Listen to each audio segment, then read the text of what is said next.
impegno sulla giustizia col ministro Nordio, che assicura entro maggio il governo partirà con le riforme. Sul fronte organici, dice il Guardasigilli, in arrivo in Veneto 45 nuovi funzionari. Sul permesso premio al clear di Iole esaminerò il caso. Al ministro Nordio l'appello della Confartigianato, semplificazione della giustizia e condivisione con le categorie. Anche questo serve per evitare le truffe, come accaduto con i vari bonus. E a Ponte di Piave, palazzetto dello sport gremito per l'addio di Eralda, la 19enne morta sabato scorso nell'auto contro un platano. Compagni di scuola, amici, insegnanti, tanti messaggi commossi per salutare la ragazza. Si è spento a 69 anni Silvano Vernizzi, direttore generale e amministratore delegato di Veneto Strade. Grande cordoglio, Zai, addio al ministro di Abilità, le infrastrutture venete portano tutto in segno il suo lavoro. Ancora violenza sul bus della Mom, stamane cornuda al culmine di un litigio per un biglietto, 26enne spacca il vetro della porta, denunciato dai carabinieri. Sicurezza a Treviso, dopo l'attacco di Fabio Crea, volano gli stracci nel centrodestra. Furioso Mario Conte, basta speculazioni dagli alleati, pretendo lealtà. E il candidato del centro-sinistra Giorgio De Nardi all'inaugurazione della sede elettorale insiste: sicurezza a Treviso, problema serio, e invita il sindaco a un confronto. Buonasera e ben ritrovati con l'edizione di Treviso dei nostri telegiornali. Lo avete sentito, dei nostri titoli in apertura. In primo piano l'incontro di questa mattina, trasmesso in diretta anche qui su Antenna 3, tra il ministro della Giustizia Carlo Nordio e il mondo dell'artigianato veneto e trevigiano. Incontro moderato dal nostro direttore Luigi Baccialli. Tanti i temi affrontati, un accenno anche all'omicidio Tassitani di pochi giorni fa, infatti ve lo abbiamo raccontato, il permesso premio che ha fatto tanto discutere al killer Michele Fusaro. Sentite. Si promette che a maggio ci sarà il progetto di riforma penale civile? Sì, entro maggio lo presentiamo. È solo una delle tante novità che il ministro della Giustizia Carlo Nordio ha portato all'incontro trevigiano con gli artigiani del Veneto. Quasi 2 ore di fronte ad un auditorium Santa Caterina affollato ed attento per un confronto con i presidenti di Confartigianato del Veneto e di Treviso, moderato dal nostro direttore Luigi Baccialli. Il tema verteva soprattutto sulla riforma della giustizia amministrativa, dove il ministro ha ammesso lentezze e lacune, ma anche un difetto quasi strutturale, ovvero troppe leggi. Ne ha contate oltre 250.000, 10 volte più della media europea, molte volte contraddittorie tra loro. Rievoco sempre il detto di Tacito: corruptissima repubblica plurime leges. Più la repubblica è corrotta e più sforna leggi. Più leggi ci sono e più la repubblica si corrompe. Ecco perché è importante riformare gli ordinamenti dal penale all'amministrativo e in contemporanea rinforzare la macchina giudicante. E qui il ministro punta più sui funzionari che sui nuovi magistrati, perché alla fine sono loro che sono i veri ingranaggi della giustizia italiana e veneta. Sono 45 per ora, ma sicuramente ne arriveranno di più. Ministro che auspica anche dei risparmi da reinvestire su procure e tribunali, primo tra tutti il costo delle intercettazioni telefoniche, che dovrà avere un tetto ben preciso. Le spese per le intercettazioni sfuggono invece a qualsiasi controllo preventivo. È di oggi la notizia che un tribunale italiano nemmeno tanto grande ha speso, anzi una procura ha speso 4 milioni di euro per alcuni anni di indagine con intercettazioni che non sono approdate assolutamente a nulla, e questo secondo me è uno spreco. Presto partiranno anche 3 concorsi per nuovi magistrati con tempi di assegnazione ben inferiori rispetto ai 4 anni attuali. Ministro che non si è sottratto anche all'analisi sul tema migranti. È il codice dei crimini contro l'umanità. Chiara la posizione anche sul caso Cospito e il regime 41 bis. Non si può pensare a un 41 bis di serie A per i mafiosi e a un 41 bis di serie B per gli altri. Più tiepida la risposta infine sul caso Tassitani e la lettera della consigliera regionale Silvia Rizzotto, che ha chiesto al ministro di intervenire sui permessi premio all'omicida Michele Fusaro. Non possiamo aprire, come si dice, un fascicolo in base a un articolo di stampa. Non credo sia arrivata in questi giorni, sicuramente arriverà a breve e naturalmente a quel momento sarà presa in dovuta considerazione. Commenti positivi da parte del mondo dell'artigianato che ha organizzato l'incontro col ministro, ma anche un appello: condividiamo la stesura delle leggi. Noi conosciamo quali sono eventualmente i punti deboli delle norme e quindi anche i punti deboli del nostro mondo, del nostro mercato. È chiaro che con l'aiuto di tutti si possono fare delle norme molto più precise e puntuali. Il tutti è riferito al mondo artigiano, che non ne vuole proprio sapere di essere confuso con i furbetti delle truffe ultimamente dilaganti tra i meandri dei bonus 110 e più di recente su quello facciate, con finti clienti e soprattutto finti lavori. Da qui la ricetta proposta al ministro della Giustizia. Innanzitutto, prima prima di fare una regola e renderla operativa bisogna comunque capirla e provarla, cioè nel senso di dire quando esce una norma in Gazzetta Ufficiale deve essere sana. Ecco perché gli artigiani si mettono a disposizione per la scrittura e le eventuali modifiche, in particolare dopo aver sentito dal Ministro delle oltre 250.000 leggi vigenti e delle loro inevitabili contraddizioni. È un Ministro con i piedi per terra, ha ammesso quello che è successo nel passato, però ha dimostrato la volontà di migliorare e quindi di cambiare quello che non va bene. Noi puntiamo su questo, gli saremo sempre a fianco a stimolarlo affinché quello che lui ha detto e che a noi serve sia veramente fatto. Senta, un'altra cosa che ha detto è che ci sono troppe leggi, e quando ci sono troppe leggi per una democrazia vuol dire c'è anche troppa corruzione. Purtroppo l'ho ascoltato con molta attenzione queste frasi che lui ha detto e mi hanno preoccupato, però è una realtà tipica nostra italiana. Mi auguro che questo governo abbia la possibilità di durare, soprattutto questo ministro, e che, ripeto, quello che ha detto faccia. Cambiamo ora argomento, torniamo a parlare della tragedia a Gorgo al Monticano, in 600 al Palasport di Ponte di Piave per dare l'addio a Eralda Spaillari. Al rito laico hanno partecipato anche il padre di Michele Tatani, il fidanzato che guidava l'auto durante l'incidente.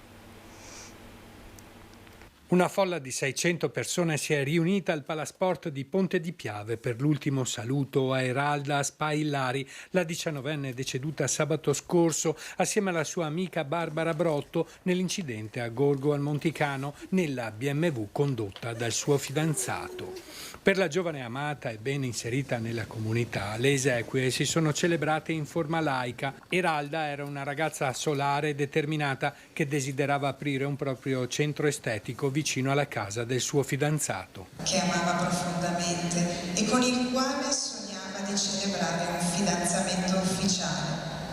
Queste erano le sue aspirazioni e, forte di una determinazione non comune, studiava e lavorava per poterle realizzare. A voler ricordare la 19enne anche i suoi compagni di classe che all'Istituto Professionale Lepido Rocco l'avevano eletta come rappresentante. Nel momento più bello della vita, dove i tuoi sogni stavano per diventare realtà, è successo il peggio e continuiamo a chiederci perché la vita si è provata così presto di una persona come te che l'avrebbe resa migliore. Il vuoto che hai lasciato è incolmabile, ma per noi ora sei una stellina ed un angelo che brillerà in tutti noi, come hai sempre fatto. Le amiche di scuola hanno poi donato un libro di fotografie alla famiglia. A poca distanza dai genitori, al fratello e alla sorella, anche il padre di Michele Tatani, il 19enne fidanzato che lotta ancora per la vita all'ospedale di Treviso. In un momento così doloroso, in un terreno di gioco in pieno centrocampo, arriva un segnale, ha detto il sindaco Paola Roma. Come in una partita importante ci identifichiamo tutti in una stessa squadra che abbraccia Eralda, la sua famiglia e tutte le famiglie coinvolte, perché questo significa essere comunità. La madre, mentre il feretro usciva verso il cimitero di Negrisia, ha avuto un mancamento, poi si è ripresa. All'uscita del palazzetto, fra i presenti, sono stati consegnati dei palloncini bianchi. Buon viaggio, Eralda. Lunedì pomeriggio al Duomo di Oderzo verrà celebrato il funerale dell'amica Barbara Brotto. E a proposito di stragi stradali, questa mattina in prefettura a Treviso un incontro formativo dedicato ai giornalisti sul tema della comunicazione degli incidenti stradali. Ho bevuto, però posso bere, però questa è una telefonata o peggio ancora un messaggio importante a cui devo rispondere, però i limiti di velocità sono troppo bassi, però le cinture di sicurezza non servono. Sono soprattutto i però sbagliati a causare gli incidenti stradali.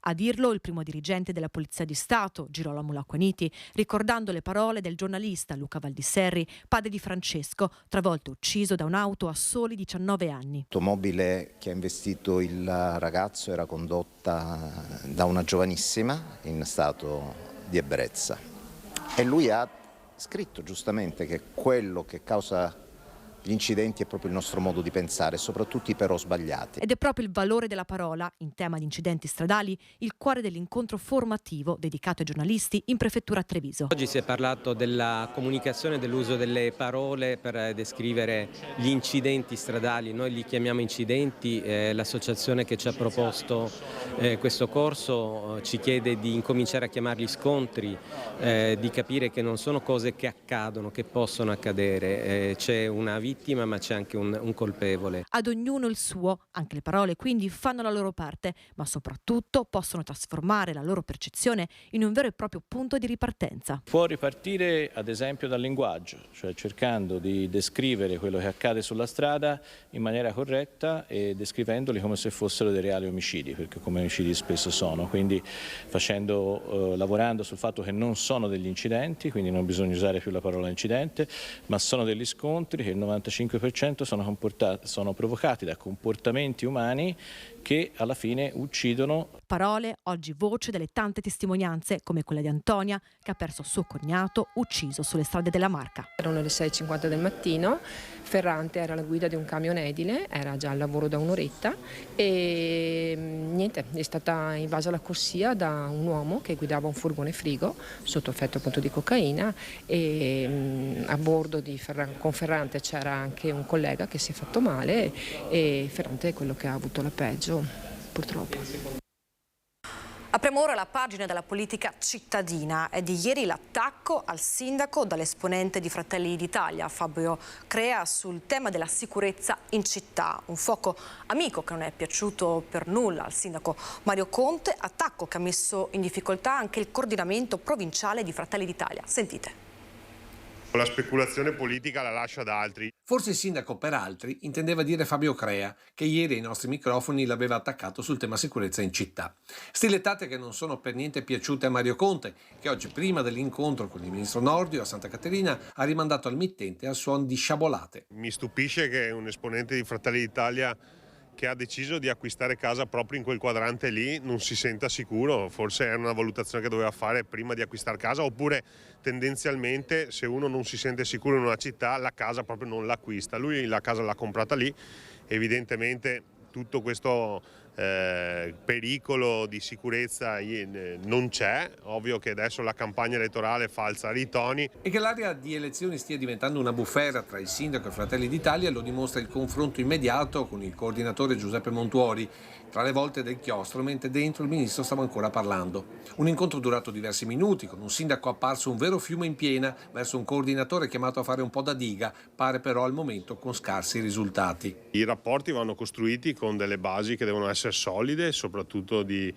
trasparenza, di lealtà, e quindi io pretendo questo dai miei alleati. Se c'è qualcosa da confrontarsi su dei temi lo si fa nei luoghi preposti. Se invece si cerca di raccimolare qualche voto speculando su una forza politica piuttosto che su un'altra, credo che sia un modo di lavorare che non piace agli elettori, in particolare non tanto a Mario Conte. Siccome io sono espressione dei cittadini, manifesto quello che è un disagio nei confronti di una politica che non mi piace. Difficile anche per il coordinatore Montuori fare da pompiere sul caso Crea, dando prima un colpo al cerchio. Non ci sono assolutamente motivi di divisione tra noi e Mario Conte, il sindaco di questa città, che domani amministreremo insieme. Ma poi, subito dopo, un colpo anche alla botte. Quello che è stato detto è da parte nostra un'attenzione al tema sicurezza. È evidente che le responsabilità di una città non possono ricadere solo su un sindaco che non è lo sceriffo, e quindi è un insieme di azioni che noi riteniamo vadano messe in campo. Insomma, un confronto destinato a ripetersi da qui al 14 maggio, all'insegna dell'ultimo voto, con i maligni che insinuano di fatto nasca dall'inesistenza di una vera e propria opposizione al sindaco Conte,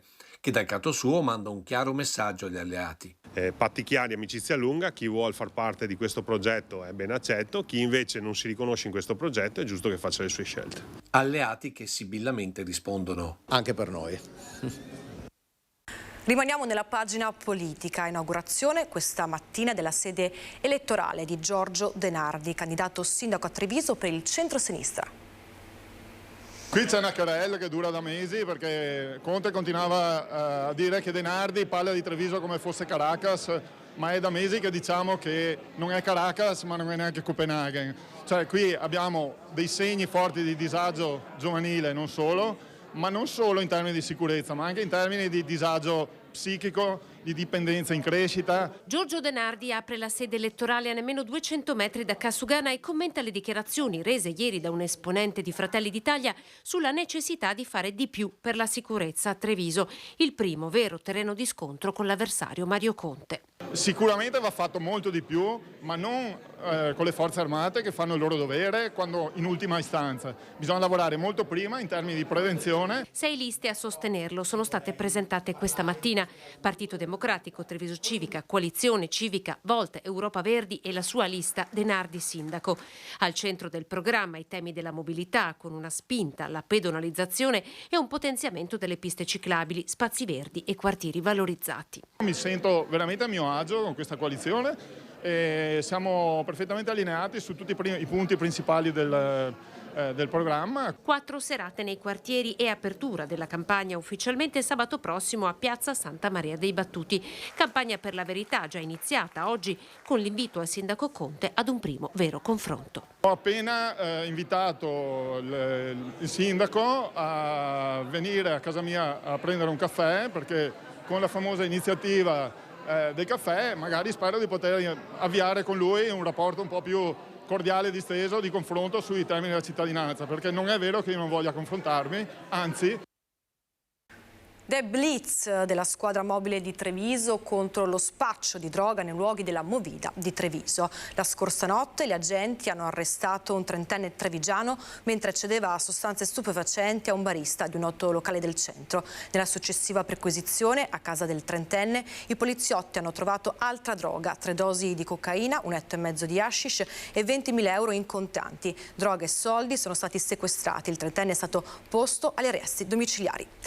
Ci spostiamo ora nel quartiere San Paolo di Treviso. Questa mattina nel Parco del Biscione una conferenza convocata da Unione Popolare per dare voce ai residenti delle case Atter. Sentite. Se le cose rimangono così, io quest'anno dico mi compro una stufa per conto mio e non pago più niente del riscaldamento, lo possono anche chiudere. All'indomani dell'annuncio di Ater, approvato infatti 2 milioni di euro per la riqualificazione energetica di tutto il complesso residenziale pubblico del cosiddetto Biscione nel quartiere San Paolo di Treviso, la rabbia e la preoccupazione dei residenti è ancora tangibile. Dispersione di calore in tutto l'edificio a causa di un vecchio impianto energetico, ragione questa di numeri stellari nelle spese condominiali di fine mese. Se fossero stati fatti anche lavori adeguati al bisogno, insomma, a questo punto non saremmo presi così. Quest'anno 4.700 devo tirarli fuori. Come faccio? Tiro la cinghia, come fanno tanti altri. Lei quanto paga di spese condominiali? 370 al mese, più naturalmente a parte poi tutti gli altri gas, luce e via di seguito. Quest'anno, siccome il gas già era da este, paghiamo 6.000 euro all'anno di spese condominiali. Il problema è adesso è finito quasi l'inverno, no? L'anno prossimo cosa faremo? Una domanda che forse troverà risposta nei nuovi interventi previsti da Ater, in progetto il rifacimento dell'impianto idrico, l'installazione di pannelli fotovoltaici e di pompe di calore per il riscaldamento di ciascuna scala dell'intero edificio. Una situazione critica, quella del Biscione, che oggi sprofonda nella morosità. Il gestore dell'assemblea ti dà tutte le spese, poi ti dicono altri verso le spese vostre che contribuite come che contribuite. Più che se una spesa che ha da pagare o l'Ater o il comune che se 40, dai 35 ai 40.000 euro. Ritardi nel pagamento e insolvenze, una morosità che fa sempre più paura. In molti casi non ce la fanno a pagare degli inquilini, degli assegnatari. È necessario da questo punto di vista, di fronte a chi non ce la fa e anche alle tante situazioni di morosità incolpevole, un intervento pubblico. Ancora violenza su un bus della MOM. Stamane a Cornuda, al culmine di un diverbio con l'autista, un giovane ha sferato un calcio alla porta del mezzo, spaccando il vetro, poi è fuggito. Poco dopo il 22enne è stato rintracciato dai carabinieri che lo denunceranno per danneggiamento e interruzione di pubblico servizio. E ora cambiamo argomento. Cordoglio in tutto il Veneto per la morte di Silvano Vernizzi. Il direttore generale, amministratore e delegato di Veneto Strade è scomparso all'età di 69 anni. Se ci fossero i soldi domani potremmo appaltare l'opera e in un paio d'anni sarebbe pronto. Direttore generale e amministratore delegato di Veneto Strade, Silvano Vernizzi si è spento a Rovigo all'età di 69 anni. Queste immagini risalgono a dicembre, l'ultima intervista ai nostri microfoni sui finanziamenti per la realizzazione del terraglio est tra Treviso e Casier. Dalla A28 al passante di Mestre, alla superstrada pedemontana fino alla terza corsia sulla A4 Venezia-Trieste, tutte le grandi opere viarie venete sono indissolubilmente legate a lui. Una persona per bene, ha detto il presidente Zaia, un lavoratore instancabile, un professionista che sapeva cosa significasse fare squadra per raggiungere l'obiettivo. La scomparsa di Silvano Vernizzi è un brutto colpo per tutta la regione del Veneto. È sempre stato una persona che ha rappresentato una colonna portante per le infrastrutture e i trasporti della nostra regione, un punto di riferimento affidabile, efficiente e leale. Vernizzi era entrato in regione nel 1984, ricoprendo incarichi nel Dipartimento Viabilità e Trasporti e alla Commissione Valutazione Ambientale, fino alla nomina da amministratore delegato e direttore generale di Veneto Strade, la società regionale che ha in gestione oltre 1900 chilometri di rete stradale. Nel 2011 aveva subito un infarto nel corso di un convegno, era stato in coma, ma dopo la riabilitazione era tornato al lavoro. Abbiamo in questi anni costruito un rapporto di fiducia veramente straordinario, con scambi di opinioni e confronti anche talvolta bruschi, ma che si sono sempre tradotti in una forma di rispetto importante.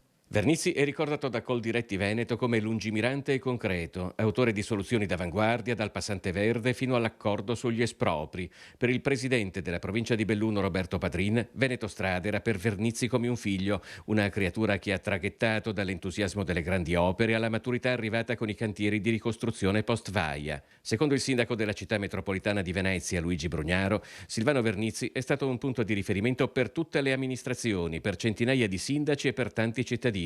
Un professionista competente a servizio del bene comune. Secondo l'ex senatore e deputato veneziano Marco Stradiotto, al passante andrebbe dato il suo nome. Ci spostiamo ora a San Polo di Piave, vigili del fuoco in azione la notte scorsa per domare un incendio scoppiato nella cucina di un'abitazione.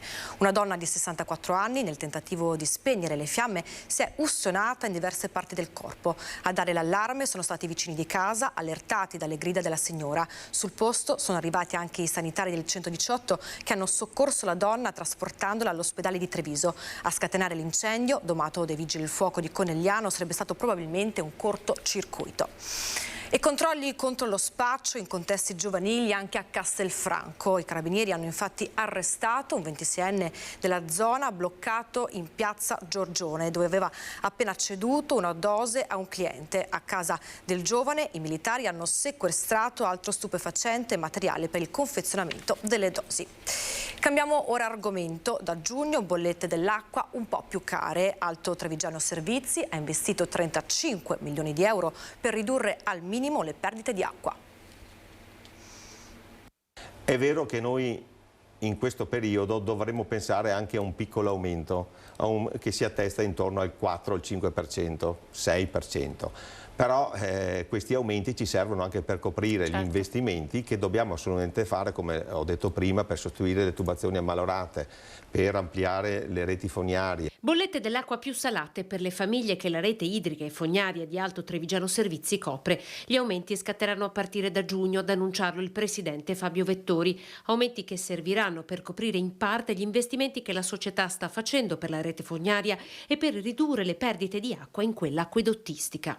Noi sostituiamo circa 60 km di rete acquedottistica all'anno, che sembrano pochi su 4.800, però purtroppo un chilometro di rete acquedottistica costa circa 300.000 euro. Quindi stiamo parlando di 300.000 euro per 60, sono circa 18 milioni di euro all'anno che investiamo. Se oggi l'acqua pagata in bolletta costa al contribuente circa 3 euro al metro cubo contro i 5 che si pagano ad esempio in Germania, gli investimenti programmati dalla società varranno circa 70 euro ad utente. A rendere ancora più urgenti questi interventi la siccità, che da oltre un anno ha colpito anche il Veneto, causando un abbassamento delle falde del 40%. Se noi dovessimo rimpinguare le falde avremmo bisogno di più di un mese di pioggia ininterrotta. Ecco dunque il secondo fronte su cui si dovrà investire. Bisogna arrivare a delle metodologie per potabilizzare l'acqua superficiale, che in questo momento non è potabile perché ci sono degli agenti inquinanti, ma bisogna arrivare anche a questo. Emanuel Bortuzzo torna a nuotare in vasca. Il giovane trevigiano, rimasto in sedia a rotelle in carrozzella dopo essere stato colpito da un colpo di pistola in un agguato a Roma, ha esordito in gara nei 100 metri stile libero a Lignano Sabbiadoro, dove è in corso la tappa di Coppa del Mondo di nuoto paralimpico, alla quale prendono parte più di 420 atleti giunti da 45 diverse nazioni. Bortuzzo gareggia con il sogno di qualificarsi ai Giochi Paralimpici di Parigi 2024. E ora qualche istante di pubblicità, ma ne torniamo tra poco.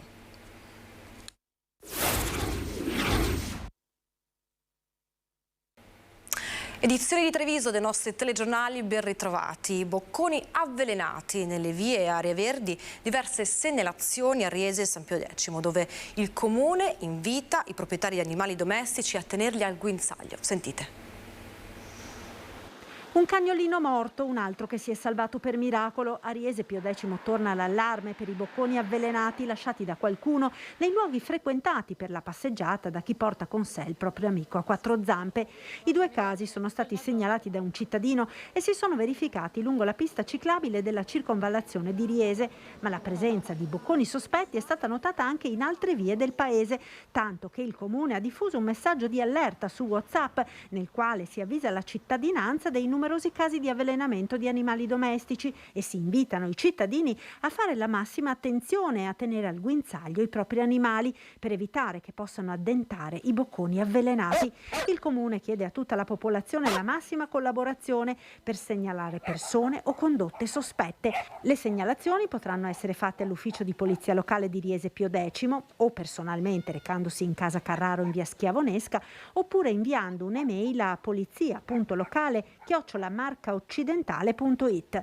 Degli ultimi episodi sono stati interessati anche i carabinieri. Già nel 2019 a Riese si erano verificati casi simili di avvelenamenti di cani e gatti.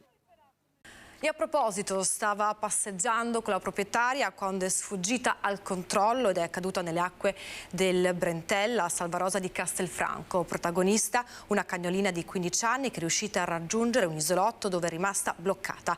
A salvarla sono intervenuti i vigili del fuoco che hanno raggiunto la piccola meticcia e l'hanno riconsegnata sana e salva alla padrona.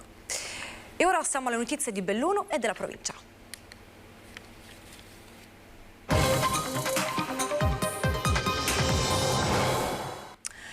È purtroppo deceduta all'ospedale Cafoncello di Treviso, dove era ricoverata per le gravissime ferite riportate Diana Lorenzini, che una settimana fa si era schiantata contro il muro di una galleria dell'autostrada 27 mentre la percorreva in direzione Belluno. La 36enne viveva a Pordenone mentre i genitori sono residenti a Selva di Cadore. All'origine dell'incidente ci sarebbe stato un malore. Gli accertamenti da parte dell'autostrada sono tuttavia ancora in corso.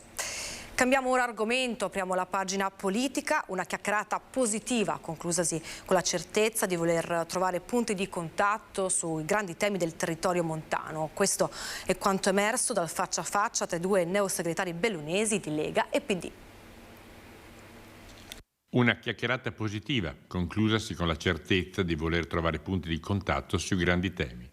Questo è il risultato del faccia a faccia tra i due nuovi segretari della provincia di Belluno, di Lega e Partito Democratico. Io credo che abbiamo trovato, nonostante le differenze politiche che sono chiaramente evidenti, anche dei punti di incontro. Abbiamo parlato di viabilità, abbiamo parlato di Olimpiadi, abbiamo parlato di fondi di confine, abbiamo parlato della stessa provincia e credo che con lui in futuro riusciremo anche ad avere quella discussione serena, anche se politicamente distante. L'importante è trovare quei punti di incontro che possano portare del beneficio ai bellunesi e alla nostra provincia di Belluno. Avversari, ovviamente, e distanti, ma disponibili al confronto perché su alcuni temi molto concreti che possono essere di utilità per la provincia c'è la volontà di entrambi di collaborare. Su alcuni temi molto concreti che possono essere di utilità per la provincia sicuramente c'è la nostra disponibilità a collaborare,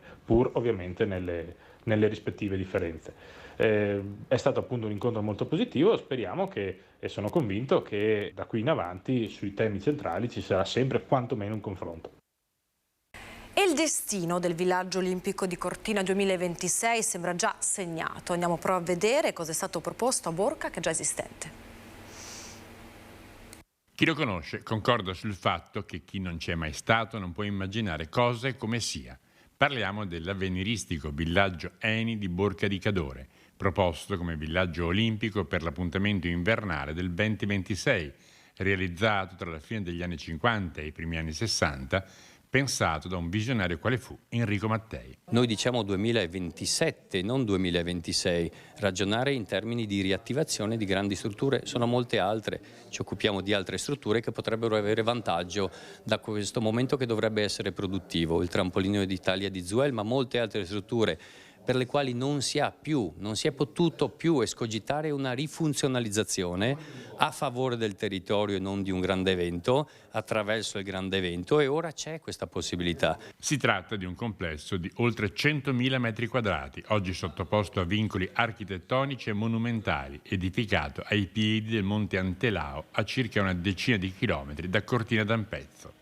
La scomparsa di Mattei nel 1962 fece sì che l'idea e il progetto fossero realizzati solo in parte, grazie all'ampezzano Edoardo Gellner, in collaborazione per alcune sue parti con Carlo Scarpa. Nel villaggio Eni abbiamo una presenza internazionale dove in 8 anni abbiamo portato migliaia di persone da tutto il mondo. Ci ha insegnato meglio cos'è il valore straordinario di questo luogo, non solo come testimone di un passato che non c'è più. Non è un monumento al welfare di Mattei, la storia straordinaria di Mattei con Gellner e Scarpa. È una struttura potenzialmente riutilizzabile che dovremmo assolutamente rigenerare se vogliamo usare questa espressione e questa pratica. E sono quasi ultimati i lavori di risanamento integrale della rete fognaria in via Lungolago ad Alleghe. BBM GSP, con un investimento di 200.000 euro, ha ristrutturato in 126 punti di raccordo esistenti tra le diverse porzioni di tubazione. La ricostruzione dei giunti è avvenuta senza scavi, con l'inserimento di trucchetti in fibra di vetro, poi allargati con appositi palloni e impregnati di una specie di resina che ha permesso ai materiali di consolidarsi saldandosi alle pareti della tubazione, garantendone l'impermeabilità. Questa era l'ultima notizia, vi lasciamo ora le previsioni meteo, grazie per averci seguito e buonasera a tutti.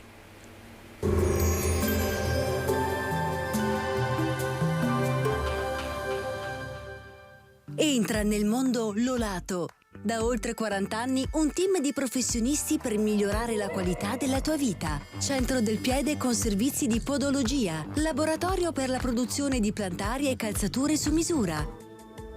Bentrovati al meteo. Si rafforza la pressione atmosferica, il tempo dunque sarà buono in questa domenica 12 marzo. Ma vediamo insieme il dettaglio. Sul Veneto non si verificheranno precipitazioni, fino al primo mattino avremo un'alternanza di nuvole e rasserenamenti, poi cielo sereno o al massimo velato. Venti dai quadranti settentrionali e quindi più freschi, le temperature saranno dunque in lieve calo, le minime saranno comprese tra i 2 e i 5 gradi, le massime invece oscilleranno tra gli 11 e i 15 gradi all'incirca. Spostiamoci ora sul Friuli Venezia Giulia, anche qui tanto sole con cielo in prevalenza velato, più sereno sulla costa. Soffierà un po' ovunque, bora moderata. Temperature minime tra 2 e 6 gradi, massime sui 12-13 gradi. Infine diamo uno sguardo alla situazione del Trentino Alto Adige, dove si prevede un tempo soleggiato con occasionali nubi in transito. Temperature minime intorno ai 5-6 gradi, massime sui 16-17 gradi. Dal meteo di Antena 3 è tutto, arrivederci.